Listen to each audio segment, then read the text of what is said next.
Satish Prabhakar total ನೀವೆಲ್ಲರೂ ಕೃಷಿ sector ತಿಳ್ಕೊಂಡಿದ್ದೀವಿ. ಬೇರೆ ಬೇರೆ ತಾಲೂಕಿಗೆ ಬಂದಿರ್ಬೋದು.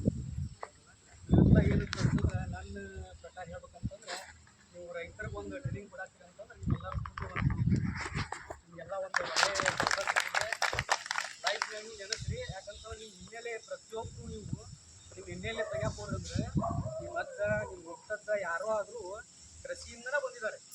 ಬೇಕಾದ್ರೆ ಒಂದು ಸ್ವಲ್ಪ ಮೈಂಡ್ ಇದು ಮಾಡಿ ನೋಡಿ ನೀವು ಕಣ್ಣು ಮುಚ್ಚಿ ಕೇಳ್ಬೇಕಾರೆ ನಿಮ್ಮ ಮನೇಲಿ ಹೋಗಿ ಕೇಳಿ. ಎಲ್ಲರೂ ಕೃಷಿ ಹಿನ್ನೆಲೆ ಇದೆ.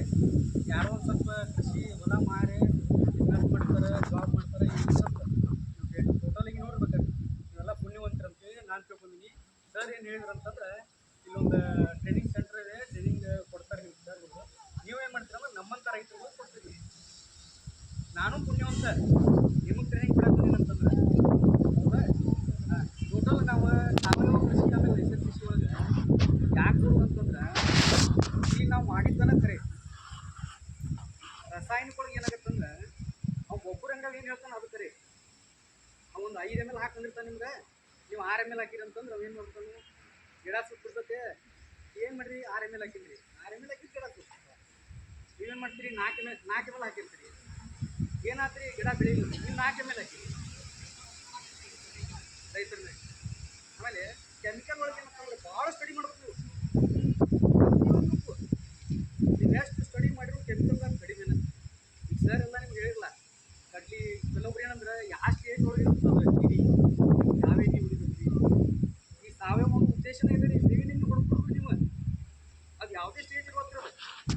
ಕೆಮಿಕಲ್ ಒಳಗೆ ಏನು ಮಾಡ್ತಾರೆ ಬೇವಿನ ಎಣ್ಣೆ ಒಳಗೆ ಮತ್ತೊಂದು 4-5 ಮಣಿ ಮಾಡ್ತಿರ್ತಾರೆ ಎಲ್ಲ. ಸಾವಯವ ಮಾಡೋ ಉದ್ದೇಶನೇ ಅದ ರೀ ಮೇಡಮ್. ಬೇವಿನ ಎಣ್ಣೆ ಕಷಾಯ ಏನಿದೆ ಪ್ರತಿಯೊಂದು ರೋಗ ನಿರೋಧಕ ಶಕ್ತಿ ಜಾಸ್ತಿ ಬರಲಿಕ್ಕೆ, ಮ್ಯಾಕ್ಸಿಮಮ್ ರೋಗ ಬರಲಿಕ್ಕಿಂತ ಮುಂದೆ ಸ್ಪ್ರೇ ಮಾಡಿಬಿಡ್ತಿರೋದು. ಎಲ್ಲರೂ ಏನು ಮಾಡ್ತಾರೆ ರೋಗ ಬಂದು ನೋಡ್ತಾರೆ. ಕ್ವಶನ್ ಕೇಳ್ತಾರೆ ಮೇಡಮ್. ಸಪ್ರೇಟ್ ಏನು ಅಂದ್ರೆ ಕ್ವಶನ್ ಕೇಳಕ್ಕೆ ಒಂದು 10 ನಿಮಿಷ ತೊಗೊಂಡ್ರಿ. ಯಾಕಂದ್ರೆ ಸಬ್ಜೆಕ್ಟ್ ಏನಾಗತ್ತೆ ನಿಮ್ಮ ಕ್ವಶನ್ ಬರಕತ್ತಂದ್ರೆ ಸಬ್ಜೆಕ್ಟ್ ಬರಂಗಿಲ್ಲ ಮೇಡಮ್. ನಾ ಏನೊಂದು ಸಬ್ಜೆಕ್ಟ್ ಕೇಳ್ತಿರ್ತಿಲ್ಲ ಅದು ಇದನ್ನಾಗಂಗಿಲ್ಲ ಹೌದಾ. ಆಮೇಲೆ ಟೋಟಲಿ ನಾವು ಭೂಮಿ ಆಮೇಲೆ ಗಿಡ ಪ್ರತಿಯೊಬ್ಬರು ಏನು ಮಾಡ್ತಾರಂದ್ರೆ ನೀವು ಯಾರ್ದೋ ಹೋಗ್ಕೊಂಡ್ರೆ ಅವ್ರು ಪೀಕ್ ನೋಡ್ತಿರ್ತೀರಿ ಮೇಡಮ್. ಪೀಕ್ ಯಾವ ರೀತಿ ಇದೆ ಮಸ್ತ್ ಇದೆ ಪೀಕ್ ಅಥವಾ ಪೀಕ್ ಸರಿ ಇಲ್ಲ ಅಂತ ಹೇಳ್ತೀರಿ.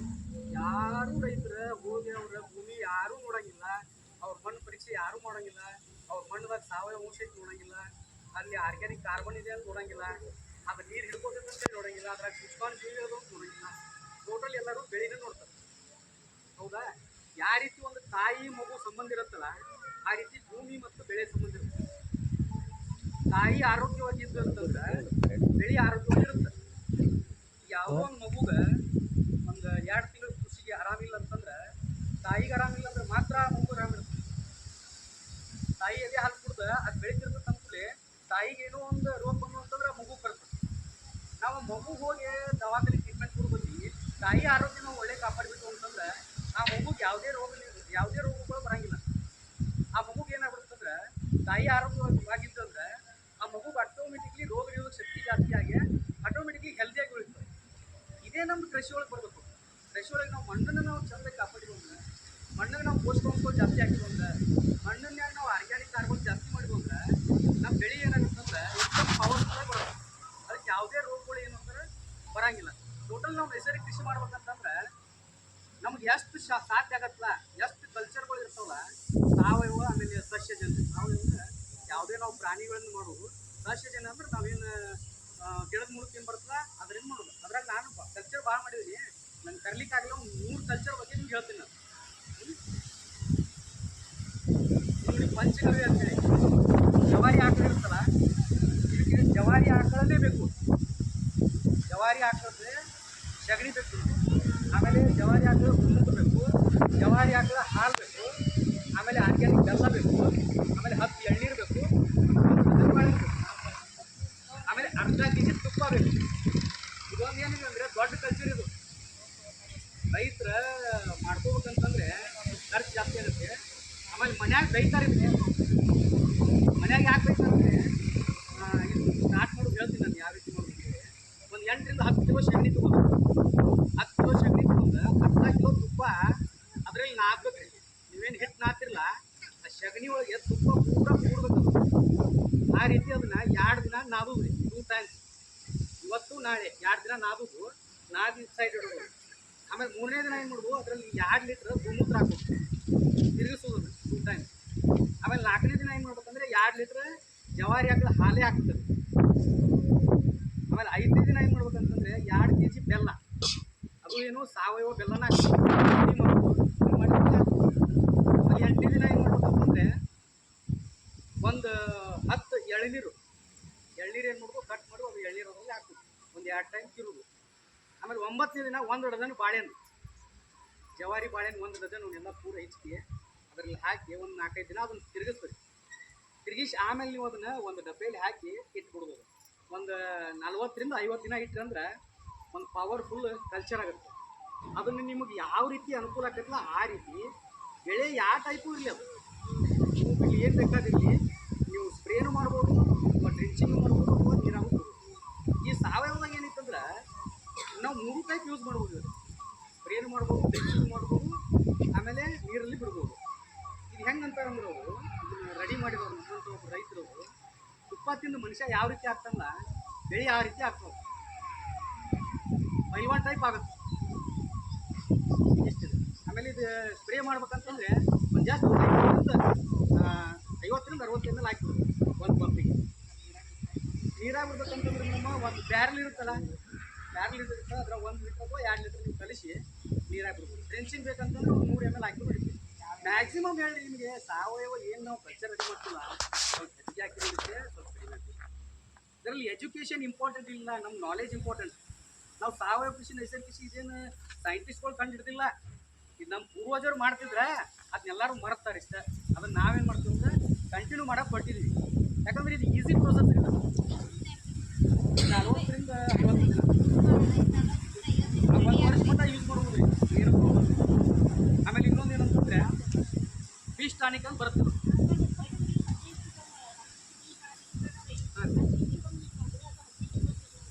ಮೇಡಮ್ ನಿಮಗೆ ಅವಕಾಶ ಯಾವ ರೀತಿ ಸಿಗುತ್ತೆ ಆ ರೀತಿ ನೋಡು. ನಮ್ಮ ಬೆಳೆ ನೋಡಿದ್ರು ಮೇಡಮ್, ಬೆಳೆ ನೋಡಿದ್ರು ಮೇಡಮ್. ಈಗ ಹೆಂಗೆ ನಾವು ಮಗುವಿಗೆ ಹಾಲು ಬೇಕನ್ಸುತ್ತಲ್ಲ ಅಳ್ಸತ್ತಲ್ಲ ಆ ರೀತಿ ಕೊಡುತ್ತಲ್ಲ, ಆ ರೀತಿ ನಮ್ಮಲ್ಲಿ ಟಾನಿಕ್ ಇತ್ತಂದ್ರೆ ನಾವು ಯಾವ ಬೆಳೆ ಇರ್ತದೆ ಸ್ಪ್ರೇ ಮಾಡ್ಕೊಂಡು. ಸಾವಯವದಾಗ ಹೆಂಗಿತ್ತಂದ್ರೆ ನೀವು ಕೆಮಿಕಲ್ದಾಗ ಏನಾಗತ್ತಂದ್ರೆ ಯಾವುದೇ ಒಂದು ರೋಗ ಬಂದಾಗ ಅಲ್ಲಿ ಚೆಕ್ ಮಾಡಕ್ಕೆ ಹೋಗ್ತಾರೆ ಅವರು. ಈಗ ಸರ್ ಹೇಳಿದ್ರಲ್ಲ ಅವ್ರು 1ನೇ ಸ್ಟೇಜ್ 2ನೇ ಸ್ಟೇಜ್ 3ನೇ ಸ್ಟೇಜ್. ನಾವು ಸಾವಯವದಲ್ಲಿ ಅದನ್ನು ತಲೆ ಕೆಡಿಸ್ಕೊಂಡ್ರಿ, ನಮ್ಮಲ್ಲಿ ಕಲ್ಚರ್ ಇತ್ತು, ನಾವು ಸ್ಪ್ರೇ ಮಾಡಿಬಿಡ್ಬೋದು ಹೋಗ್ಬಿಟ್ಟಿಂತ ಮೊದಲ. ಈಗ ನಿಮ್ಗೆ ತುಪ್ಪ ಒಂದು ಸ್ವಲ್ಪ ಎಲ್ಲರೂ ಕ್ಲಿಯರ್ ಸೆಗನ್ದಾಗ ತುಪ್ಪ ಹಾಕಿ 2 ದಿನ ನಾದಿದ ನಂತರ ರೀ 2 kg ಗೋಮೂತ್ರ ಹಾಕಿ ತಿರುಗಬೇಕ್ರಿ. ಅದಾದ ನಂತರ ರೀ ಮತ್ತೆ 2 kg ಹಾಲು ಹಾಕಿ ತಿರುಗಬೇಕ್ರಿ. ಎಷ್ಟು ದಿನ ಇಡ್ಬೇಕ್ರಿ? ಅದು ಒನ್ ಡೇ ನಡ್ಕೊಂಡು ಹೋಗೋದು ಮೇಡಮ್, ಗ್ಯಾಪ್ ಮಾಡ್ಕೊಂಡು ಹೋಗೋದು. ಹಾಂ ತಿರುಗಿಸ್ಕೊಂಡು ಹೋಗೋದ್ರಿ, ತಿರುಗಿಸ್ರಿ, ಕಲ್ಚರ್ ಹಾಕೋದ್ರಿ. ಇಷ್ಟೆಲ್ಲ ಟೋಟಲ್ ಮಾಡೋದಂದ್ರೆ ಮಾಡ್ಕೊಂಡು ಹಾಂ ಅಂದ್ರೆ ಏನಾಗುತ್ತೆ ರೀ, ಅದು ರೆಗ್ಯುಲರ್ ಆ್ಯಕ್ಚುಲಿ ಒಂದೇ ದಿನ ಎಲ್ಲ ಹಾಕಕ್ಕೆ ನಿಮಗೆ ಎಲ್ಲ ಮಟೀರಿಯಲ್ ಸಿಗಂಗಿಲ್ಲ. ಅದಕ್ಕಾಗಿ ನಾವೇನು ಮಾಡ್ತೀವಿ ಅಂದ್ರೆ ಒನ್ ಡೇ ಮಾಡ್ಕೊಂಡು ಮಾಡ್ತೀವಿ. ಹಾಕಿ ರೆಡಿತ್ರಿ, ಆದ್ರೆ ನಿಮಗೆ ಇದನ್ನ ಆಗಂಗಿಲ್ಲ ರೀ. ಅದು 1ನೇ ದಿನಕ್ಕೆ ಮೊದಲ ಮನ್ಯಾಗನ ಬೇರೆ ಬಿಡ್ತಾರೆ ನಿಮ್ಮನ್ನ ಎಲ್ಲ ತೊಗೊಂಬ. ಎಲ್ಲ ಬೆಳಿಗ್ಗೆ ಯಾವುದು ಬೆಳಿಗ್ಗೆ ಹಾಕೋದು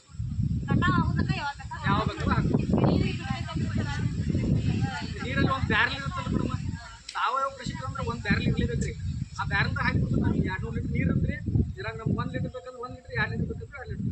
ನಾವು ಎಷ್ಟು ನಮ್ಮ ಕಡೆ ಇರುತ್ತಲ್ಲ ಅಷ್ಟು ಹಾಕಿ ನೀರಾಗ ಬಿಡ್ಬೋದು. ನಮ್ಮ ಭೂಮಿಗೆ ಏನು ಮಾಡ್ಬಿಡ್ತಂದ್ರೆ ಜೀವಾಣುಗಳು ಅದ್ರಾಗ ರೆಡಿ ಹಾಕೊಂಡು ಹೋಗ್ಬಿಡ್ತಾರೆ ಭೂಮಿ. ಬರ್ಕೊಡಿ ಮೇಡಮ್, ನಾನು ನಂಬರ್ ಕೊಡ್ತೀನಿ ರೀ ಮೇಡಮ್. ಎನಿ ಟೈಮ್ ನನಗೆ ಯಾರು ಬೇಕಾದ್ರೂ ಫೋನ್ ಹಚ್ಬೋದು. ಆಮೇಲೆ ಇದು ಫಿಶ್ ಟಾನಿಕ್ ಅಂತ ಹೇಳ್ರಿ ಮೇಡಮ್.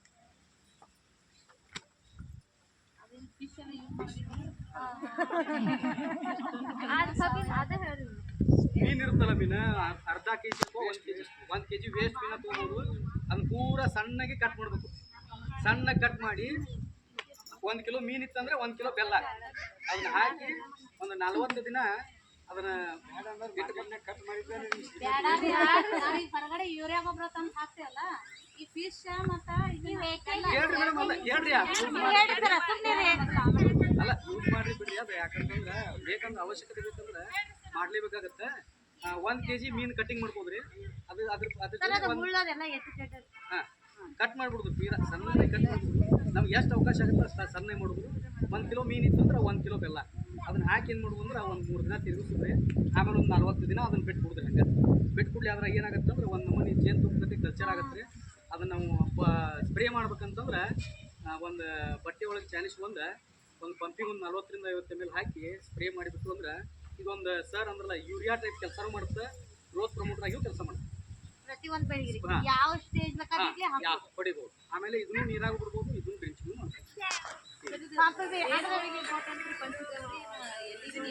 ಟೋಟಲ್ ಎಲ್ಲದಕ್ಕೂ ಇಂಪಾರ್ಟೆಂಟ್ ರೀ ಮೇಡಮ್. ಆರ್ಗ್ಯಾನಿಕ್ ಏನಿಲ್ಲ ಮೇಡಮ್, ಆರ್ಗ್ಯಾನಿಕ್ ಏನದ ಅಂದ್ರೆ ಒಂದು ನಾವು ತಪ್ಪಲ ಮೇಲೆ ಗಿಡದ ಮೇಲೆ ಏನೋ ನಾವು ಸ್ಪ್ರೇ ಮಾಡಿರ್ತೀವಿ. ಸಾಯಂಕಾಲ ಮಳೆ ಆಯ್ತು ಅಂದ್ರೆ ಗೊಬ್ಬರಗಳ ಮಳೆ ಹಾಕುವ ನಮ್ಮ ವರ್ಕ್ ಕೊಡಲಿಲ್ಲ ಅಂದರೆ ನಾವು ಸಾವಯವ ಸ್ಪ್ರೇ ಮಾಡಿದ್ದು ಆ ಔಷಧ ಭೂಮಿಗೆ ಬಿತ್ತಂದ್ರೆ ಭೂಮಿಯೂ ಕೆಲಸ ಮಾಡಿಕೊಡ್ತದೆ. ನಿಮ್ಗೆ ಆಗ ಏನಿಲ್ಲ ನಾನು ಬೆಳೆ ಆಮೇಲೆ ಭೂಮಿ ಅಂತಂದ್ರೆ ತಾಯಿ ಮಗು ಸಂಬಂಧ ಇದ್ದಂಗೆ. ಎಲ್ಲರೂ ಏನು ಮಾಡ್ತಾರೆ ಅಂದ್ರೆ ಬೆಳೆನ ನೋಡ್ತಾರೆ. ನಾವು 199% ನಮ್ಮ ಭೂಮಿ ನಾವು ಕಾಪಾಡಿದ್ವು ಅಂತಂದ್ರೆ, ನಮ್ಮ ಭೂಮಿ ನಾವು ತಾಕತ್ ಮಾಡಿದ್ವು ಅಂದ್ರೆ, ನಮ್ಮ ಭೂಮಿ ನಾವು ಶ್ರೀಮಂತ ಮಾಡಿದ್ವು ಅಂದ್ರೆ, ನಮ್ಮ ಭೂಮಿ ರೋಗ ನಿರೋಧಕ ಜಾಸ್ತಿ ಆಯ್ತಂದ್ರೆ ನಮ್ಗೆ ಯಾವುದೇ ರೀತಿಯಾದಂಥ ಮೆಡಿಸಿನ್ ಏನೂ ಅವಶ್ಯಕತೆ ಇಲ್ಲ. ಯಾವ ರೀತಿ ಈಗ ಅವ್ರ ಸರ್ ಹೇಳೋದಿದ್ರಲ್ಲ ಅವ್ರ ಹೆಲ್ತ್ ಹೆಂಗೆ ಇಟ್ಕೊಂಡಿದ್ರು ಅಂತೇಳಿ ಹಂಗೆ ನಮ್ಮ ಭೂಮಿ ಹೆಲ್ತ್ ಇಟ್ಕೊಂಡು ಅಂತಂದ್ರೆ ನಮ್ಗೆ ಯಾವುದೇ ರೀತಿಯಾದಂಥ ಇದು ಯಾವುದೂ ಬೇಡ. ಈ ಸಾವಯವ ಏನು ನಾವು ಮಾಡ್ತಿದ್ದೀವಲ್ಲ ಇದನ್ನು ಕಂಟಿನ್ಯೂ ನಾವು 4-5 ವರ್ಷ ಮಾಡಿಬಿಟ್ಟು ಅಂತಂದ್ರೆ ಆಮೇಲೆ ನಮ್ಮ ಬೆಳೆ ಏನೂ ಮಾಡೋದು ಬೇಡ. ಅವಕ್ಕೆಲ್ಲ ರೋಗ ನಿರೋಧಕ ಆಟೋಮೆಟಿಕ್ಲಿ ರೆಡಿ ಆಗಿ ಭೂಮಿ ಆಟೋಮೆಟಿಕ್ ತಾಕತ್ತಾಗಿ ಬೆಳೆಗಳು ಆಟೋಮೆಟಿಕ್ ಬರ್ತಾವೆ. ಆದ್ರೆ ಸ್ವಲ್ಪ ನಮ್ಗೆ ಏನು ಬೇಕಂದ್ರೆ ಸ್ಟೆಮಿನಾ ಬೇಕು ರೀ. ಇಲ್ಲ ಇಲ್ಲ ದೊಣ್ಣೆ ಒಳಗೆ ಬೇರೆ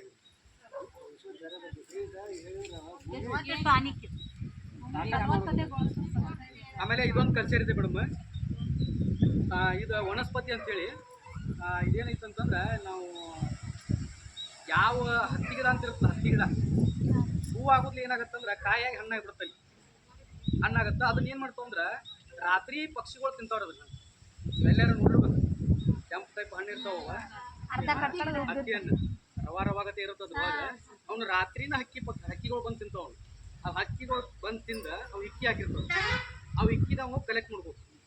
ಕಲೆಕ್ಟ್ ಮಾಡ್ಕೊಂಡು ಒಂದು ಅರ್ಧ ಕಿಲೋ ಇಕ್ಕಿ ಅದಾವ ಅಂದ್ರೆ ಅದ್ರ ಪ್ರಮಾಣದಾಗ ಒಂದು ಸ್ವಲ್ಪ ಅದಕ್ಕೆ ನೀರು ಹಾಕಿ ಅದನ್ನ 3-4 ದಿನ ತಿರುವಿ ಆ ರೀತಿ ಹಂಗೆ ಇಟ್ಕೊಂಡ್ಬಿಡಿದ್ರು. 1 ತಿಂಗಳು 40 ದಿವಸ ಆದ್ಕೂಡಲೇ ಅದೊಂದು ಕಲ್ಚರ್ ರೆಡಿ ಆಗುತ್ತೆ. ಇದು ನಮಗೇನೈತೆ ಅಂದ್ರೆ ಇದು ನಾವು ಸ್ಪ್ರೇನು ಮಾಡ್ಬೋದು, ಭೂಮಿಗೂ ಬಿಡ್ಬೋದು, ಡ್ರಿಂಚಿಂಗ್ ಬಿಡ್ಬೋದು. ಇದು ಒಂದು ಏನೈತೆ ಅಂದ್ರೆ ಒಂದು ಗ್ರೋತ್ ಪ್ರಮೋಟರ್ ಆಗಿ ಕೆಲಸ ಮಾಡ್ತಾರೆ. ಯಾವ ರೀತಿ ನಾವು ಸಗಣಿ ಗೊಬ್ಬರ ಒಂದು ಟ್ಯಾಕ್ಟ್ರ್ ಈ ಹೊಲಕ್ಕೆ ಹೋಗಿತೀವಲ್ಲ ನಾವು ಇದನ್ನು ತೊಗೊಂಡು ನಾವು ಸ್ಪ್ರೇ ಮಾಡಿದ್ರೆ ಅದ್ರ ಅಷ್ಟು ಕೆಲಸ ಮಾಡ್ತೀವಿ. ಇದೇನಿಲ್ಲ ರೀ ಮೇಡಮ್, ಇದು ಒಂದು 40 ml ಹಾಕೋದ್ರಿ.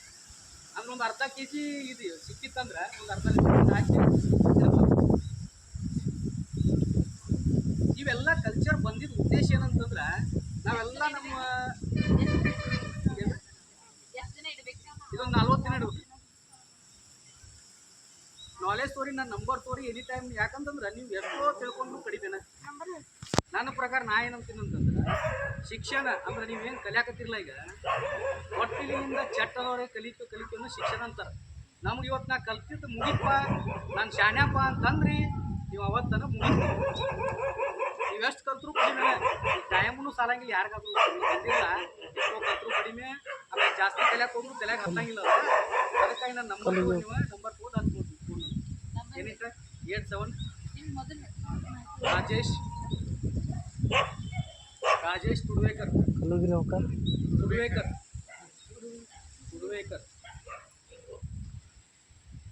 87 8722 39 27 50 ಎತ್ಕೊಂಡಿ ಅಂತೇಳಿ.